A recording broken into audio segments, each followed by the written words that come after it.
তোমাদের সবাইকে স্বাগত জানাই। আশা করি তোমরা সবাই সুস্থ আছো, ভালো আছো। তোমাদের এই ভিডিওটাতে আমি জাপানের মানে কলকাতা থেকে জাপানে যাওয়ার কিছু ইনফরমেশনও শেয়ার করছি। তোমরা হয়তো অনেকেই জানো, তাও যদি তোমাদের কারো কাজে লাগে তো সেই জন্যই ইনফরমেশনটা শেয়ার করা। তো তোমরা জানো যে প্রথমেই আমরা যদি কেউ কলকাতা থেকে জাপানে যাই তো সেটার জন্য ভিসা তো লাগবেই। কলকাতা থেকে টোকিওতে ডিরেক্ট কিন্তু কোনো ফ্লাইট নেই। একটা স্টপ ওভার পরে জনপ্রিয় যে রুটগুলো সেটা হচ্ছে কলকাতা থেকে আগে ব্যাংকক যেতে হবে, তারপরে সেটা থেকে টোকিও। আর একটা আছে যে কলকাতা থেকে সিঙ্গাপুর, ওখান থেকে টোকিও।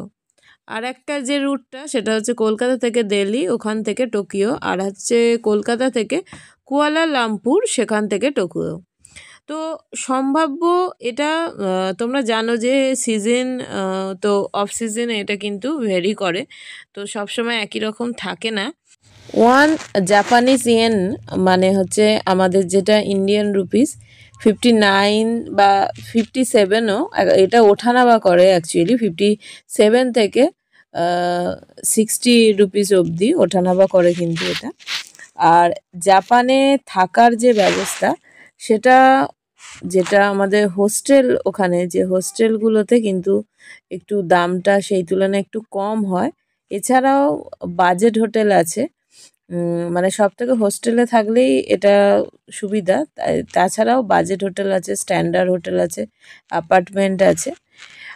তো সমস্তটাই দামগুলো কিন্তু এগুলো এখানে ওঠানামা করে।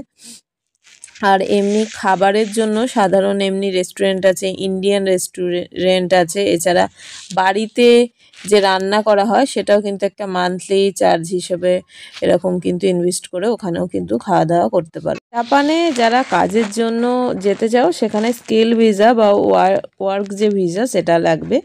আর সার্টিফিকেট অফ যে এলিজিবিলিটি সেটা যে জাপানের কোম্পানি পাঠায়।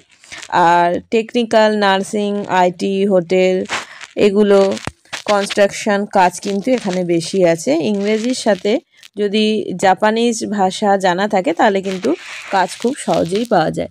এছাড়া কেউ যদি মনে করো এখান থেকে ঘুরে আসবে, খুব সুন্দর একটা জায়গা, অবশ্যই ভালো লাগবে। তো ভিডিওটা দেখতে থাকো, আশা করি বোর হবে না। খুব সুন্দর একটা ভিডিও। ভিডিওটা ভালো লাগলে অবশ্যই কমেন্ট বক্সে জানিও যে কীরকম লাগলো। তো দেখতে থাকো ভিডিওটা।